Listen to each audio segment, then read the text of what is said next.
and welcome to Beat 'em Up Wrestling.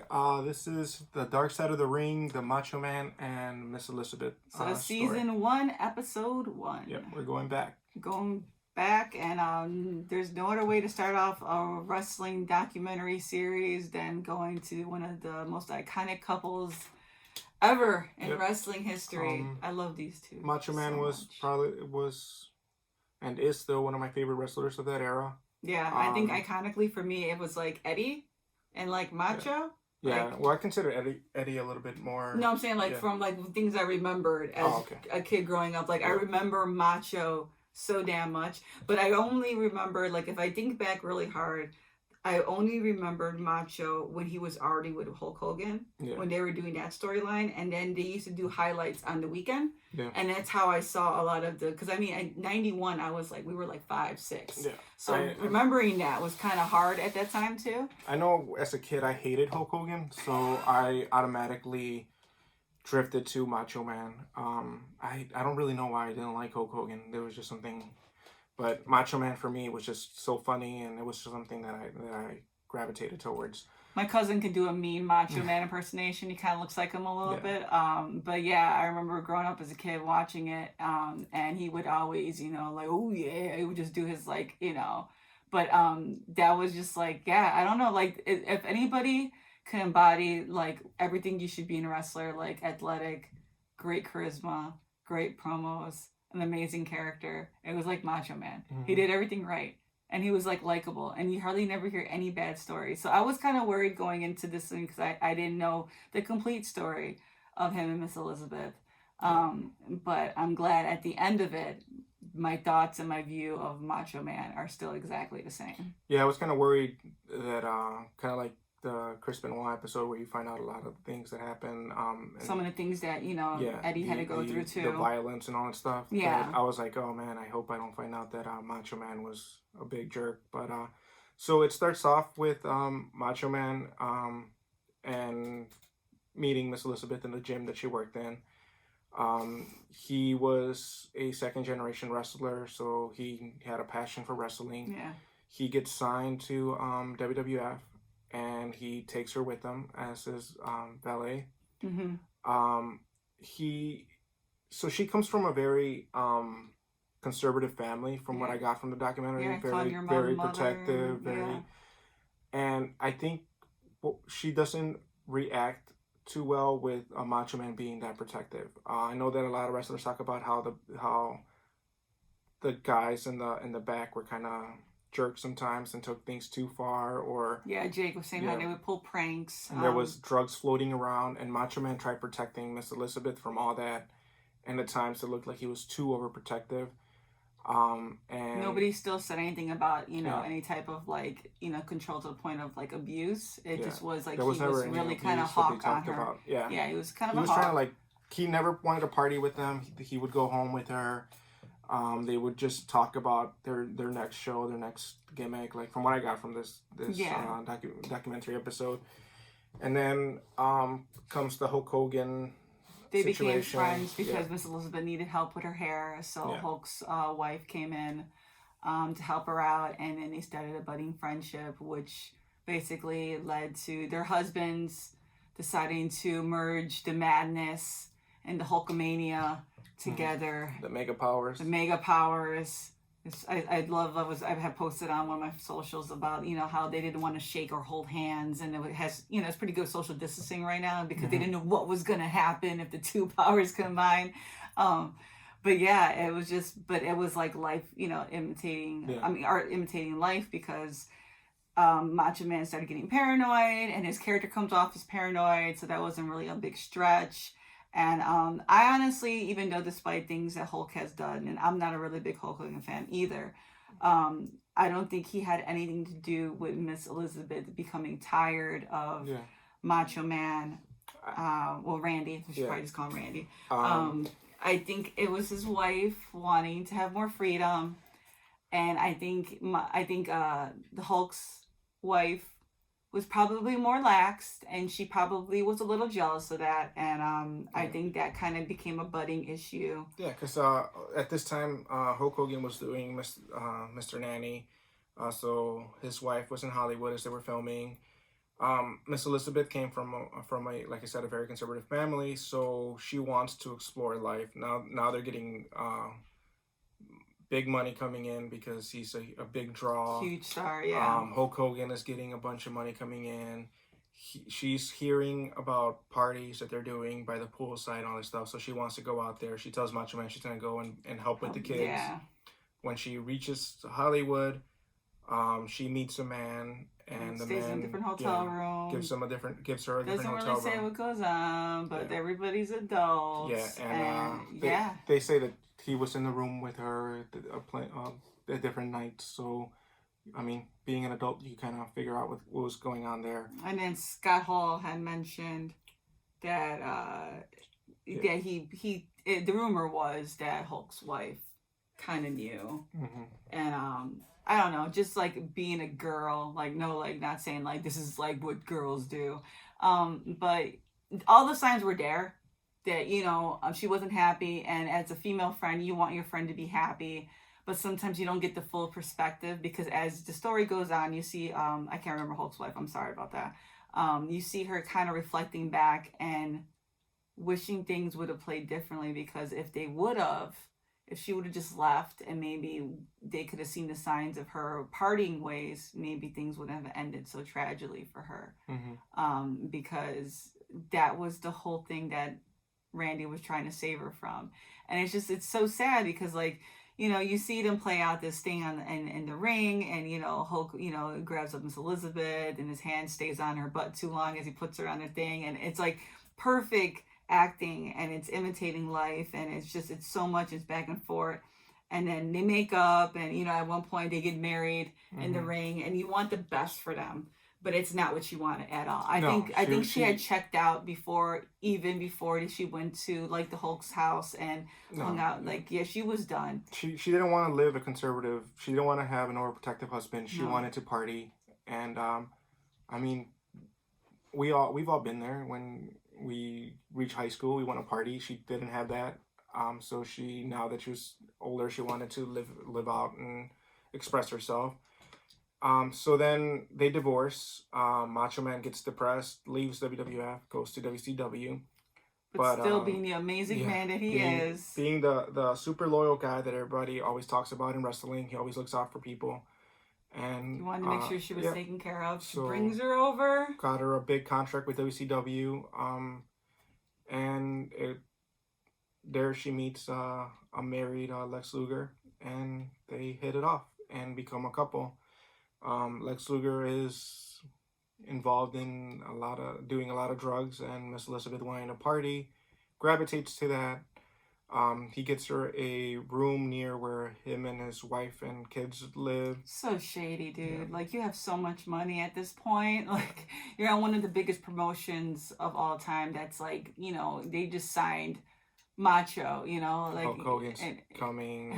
They have so much money, and you had to keep your wife and your mistress in the same apartment, like the same building complex. It's so jank. And then I'm so with Bischoff. Bischoff didn't like this guy for like the longest, so I was with him on that. So then Miss Elizabeth is found. They after a night of partying, they do a lot of drugs, and he calls because she's not waking up. And realizes she's not breathing, so who knows how long she had been out by then. They got charged with like 17 different things for like the drugs, and just different counts of all these different things that was going on. And they talk about him potentially being abusive and allegedly physically abusing her and verbally abusing her, and people were seeing signs of it. She was coming to work with black eyes and would always make excuses of falling down the stairs and all that stuff. So I think one report was like she tripped over her dog. Yeah, that's what you read really quick on the screen, and like Hulk's wife is like, yeah, okay, you fell, and it's just like, but the thing is though, the grass isn't always greener. Like, I'm not saying that Macho Man was the nicest or the best person, because everybody has their flaws in a relationship and stuff like that. But God, like, she probably would have still been around. You know what I mean? Like, she could have still been here, I don't know. It's just tragically sad. And then like afterwards, when her passing, like 7 years later. Yeah, your Macho Man has a sudden heart attack. He's driving his Jeep and crashes into a tree, and his wife has injuries, but he's in critical, and he succumbs to his injuries and passes. Yeah, so they talk about how Macho Man was hit hard with Elizabeth death, and for a while it took him years before he remarried, and after he remarries, he unfortunately passed away in a Florida highway. He did a lot for Special Olympics. He was a good guy. Did a lot for wrestlers. He still kept in contact with a lot of people. Everybody, like they were talking to Jake the Snake was in the documentary. Like I said, Scott Hall, Eric Bischoff. Everybody had amazing things to say about him. And then at the ending they had the last thing where Bischoff wanted to do an interview with him. I think it was 2017. I think it's something like 2018 with Lex Luger. And at first he didn't want to because he really didn't like the guy. But then, they play a clip from his podcast, his interview, and he just admitted to it. Like, he just doesn't know. They were so doped up and stuff. He just doesn't know exactly how long, how bad, and like as, who was it? Scott Hall, was he saying? Or was it Jake? Lex Luger was like 300 something pounds taking on these pills, and she was like Scott 85. Hall. Yeah. She's like 85 pounds.